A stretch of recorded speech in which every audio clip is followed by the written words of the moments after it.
So in previous video, we have seen some of the numericals based on vectors. In this video also, we are going to learn some more numericals on these vectors. So these numericals asked in the university examination. So whatever the numericals which is asked in the university examination, I will consider it on the priority basis. We will see some more numericals based on these vectors, but in later videos. So let us see what is given in this video or in this numerical. First we will read the given data and we will see what are the different parameters are asked to calculate. So first we will see this numerical and read that numerical carefully. Now see what is given here. Given vector f is equal to 0.4 into y minus 2x into unit vector ax minus 200 divided by x square plus y square plus z square into unit vector az. So if you observe this vector carefully, this vector is given in terms of x, y and z component, right? Because इसके equation में आपका x, y, z आया हुआ है terms. If you can see here, ये terms आया हुआ है, right? Second point to note here that कि इस वेक्टर में आपके सिर्फ दो कंपोनेंट्स दिए हुए हैं. कंपोनेंट यानी क्या?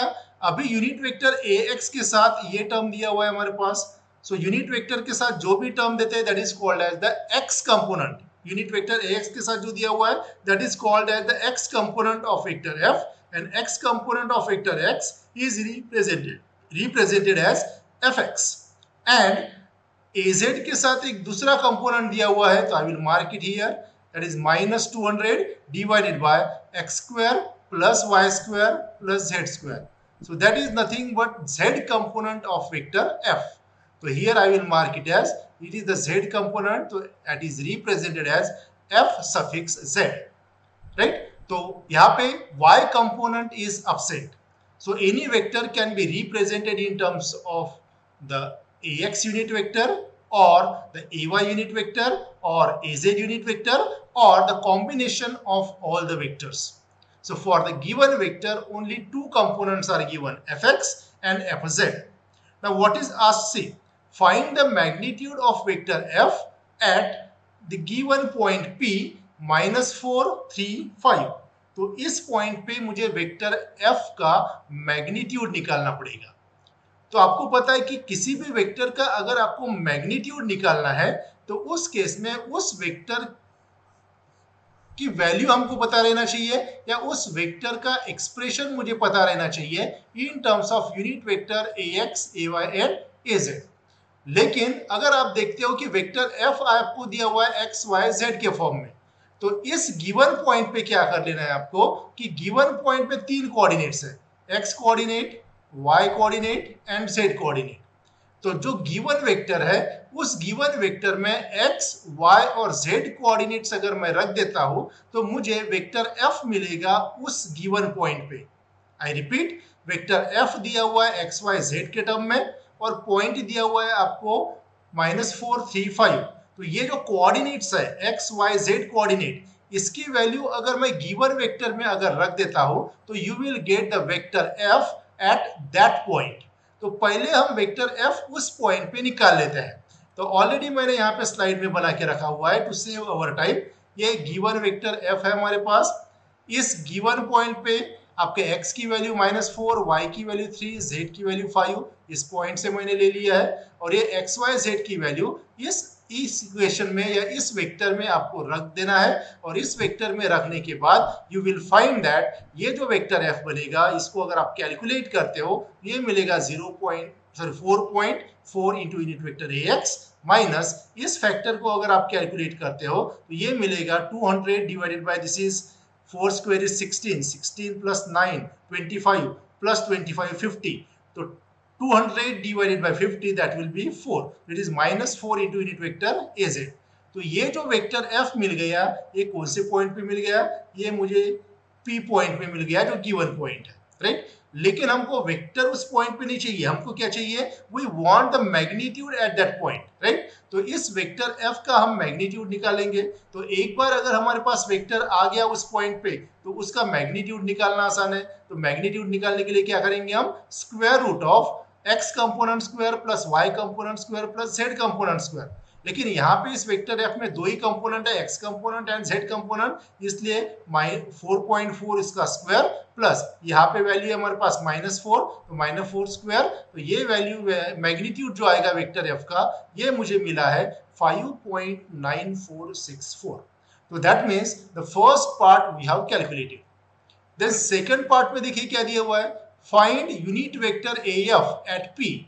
यानी सेम पॉइंट पे आपको क्या करना है, यूनिट वेक्टर निकालना है. और यूनिट वेक्टर किसका निकालना है, वेक्टर एफ का निकालना है. तो आपको पता है vector F divided by the magnitude of vector F. Already vector F भी निकाला हुआ है और उसका मैग्नीट्यूड भी हमने यहाँ पे निकाला हुआ है. तो vector F divided by its magnitude अगर हम करते हैं तो उसका यूनिट वेक्टर मिल जाएगा पॉइंट पी के ऊपर, जो मैंने यहाँ पे नेक्स्ट स्लाइड में आपको दिया हुआ है. तो if you can see from this slide, unit vector of vector f is equals to vector f divided by the mod of vector f. तो ये वेक्टर f मैंने यहाँ पे पुट कर दिया, उसका मैग्नीट्यूड की वैल्यू पुट कर दिया. Now if I will divide the x component by 5.9464, that is 4.4 divided by 5.9464, so you will get 0.7399 into unit vector ax minus 4 divided by 5.9464, it will be 0.6726 into unit vector az. तो इस तरह से second part हमने calculate कर लिया है. Third part में देखिए क्या दिया हुआ है, सी पार्ट में, describe the locus of points for which fx is equals to 1. अभी ये लोकस क्या रहता है, locus is nothing but the equation of points, और it is the group of points which satisfies certain equation. I repeat, locus is what? Locus is nothing but the equation which satisfies a given condition. तो यहाँ पे दिया हुआ है locus actually क्या आएगा, आपका एक इक्वेशन आएगा. वो इक्वेशन किसका रहेगा हम बाद में देखते हैं, ठीक है. For which fx is equals to 1. अभी इस केस में fx क्या है, fx is nothing but already मैंने बताया कि x component of vector f, it is called as the fx. यानी fx क्या हो जाएगा मेरे 0.4 इंटू y माइनस 2x, ये हो जाएगा fx. और इस fx की वैल्यू कितना दिया आपको, दैट इज इक्वल्स टू 1. तो उस fx को मैं 1 के साथ अगर मैं कंपेयर कर देता हूं तो you will get this equation fx equals to 1, that is given. और fx क्या है मेरे पास, 0.4 into y minus 2x is equals to 1, right. इसके ऊपर से क्या कर लेता हूं, मैं एक इक्वेशन मिला लेता हूं in terms of y, right. तो क्या कर लेता हूँ, 0.4 को राइट हैंड साइड में लेके आता हूँ, तो ये लेफ्ट हैंड साइड में मिलेगा मुझे y minus 2x is equals to 1 divided by 0.4, it will give you 2.4. अभी 2x को मैं राइट हैंड साइड में लेके आता हूँ तो इक्वेशन मिलेगा मुझे y is equals to 2x plus 2.5. तो इस तरह का इक्वेशन आपने शायद देखा होगा. If you remember that we are having the equation of line y is equals to mx plus c. ये इक्वेशन आप लोगों ने देखा होगा, राइट. सेम अगर आप इसके साथ कंपेयर करते हो तो यू विल फाइंड दैट यार m की वैल्यू आ जाएगी मेरे पास 2 और c की वैल्यू आ जाएगी मेरे पास 2.5. इसका मतलब ये जो इक्वेशन मिला है ये किसका लोकस हो सकता है, it is the equation of the line. So therefore we can write down the locus is a straight line. ये स्ट्रेट लाइन का इक्वेशन है, ध्यान में रखना है. With slope m is equal to 2. m क्या रहता है यहाँ पे, स्लोप, राइट. तो slope is nothing but your 2. और ये जो रहता है हमारे पास c it is called as the y intercept. तो y इंटरसेप्ट इज 2.5. तो I will repeat, the locus is a straight line with slope m is equal to 2 and y intercept is 2.5. तो उसके लिए लोकस, ये sentence लिखने के लिए ये इक्वेशन ऑफ लाइन आपको पता रहना चाहिए. ये पता रहेगा तभी आप इसके साथ कंपेयर करोगे और ये सेंटेंस लिख पाओगे, राइट. अगर यही स्ट्रेट लाइन का इक्वेशन अगर आपको पता नहीं है तो सिंपली यहां तक अगर लाके रखोगे तो आपके कुछ मार्क कटेंगे, but the answer is correct.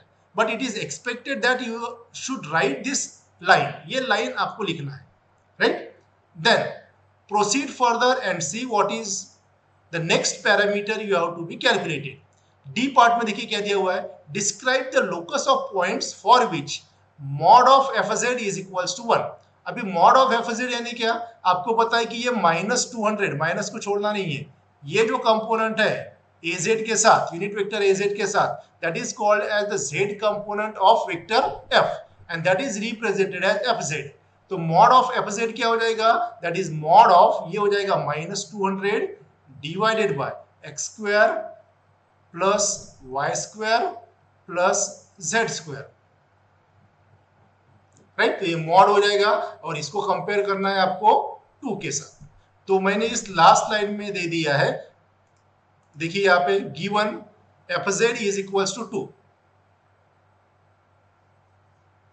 Mod of fz is equal to 2, और fz क्या है, उस गिवन वेक्टर f से हमने fz लिख लिया, that is -200 divided by x square plus y square plus z square. So therefore अगर हम मॉड लेते हैं तो नेगेटिव साइन आपका निग्लेक्ट करना पड़ेगा, so it will be 200 divided by x square plus y square plus z square. So therefore what we will do here, we will put in this equation, so therefore 200 divided by x square plus y square z square equals to 2, right? So therefore x square plus y square plus z square मैं right hand side में लेके जाता हूँ, तो ये आ जाएगा 200 divided by 2, तो 200 divided by 2 that will give you 100, और ये already x square plus y square plus z square है हमारे पास, right?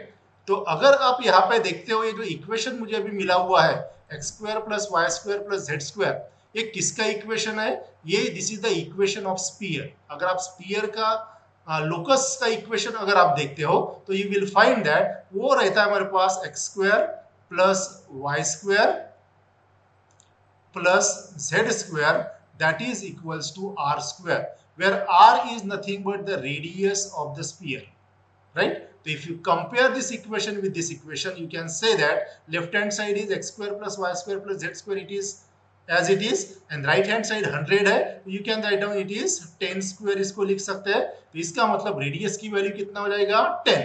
so therefore you can write down the sentence as the locus is a sphere, right? ये जो equation है ये किसका equation है, स्फीयर का इक्वेशन है। so that's why I will write down the locus is a sphere of radius 10 meter, right? 10 metre का sphere, क्योंकि रेडियस आया हुआ है हमारे पास 10 metre, and centred at origin, right? Centred at origin, right? क्योंकि इसके साथ अगर मैं x-1 अगर दिया रहता है तो प्लस y-1 इस तरह से दिया हुआ है इसका स्क्वायर, प्लस z-1 इसका स्क्वायर इस तरह से अगर दिया है तो इसका सेंटर क्या आएगा, 1 1 1। लेकिन ऐसे कोई भी पैरामीटर दूसरे नहीं दिया हुआ है x y z के साथ, इसका मतलब इसका ओरिजिन रहेगा मेरे पास सेंटर।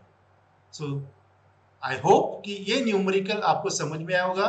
इजी न्यूमेरिकल है, सिर्फ थोड़े से आपके 11th और 12th के कंसेप्ट अगर क्लियर रहते हैं तो you can easily solve such a numericals, and such a numerical is asked in the university examinations, right? So that's all for this video. Thank you very much.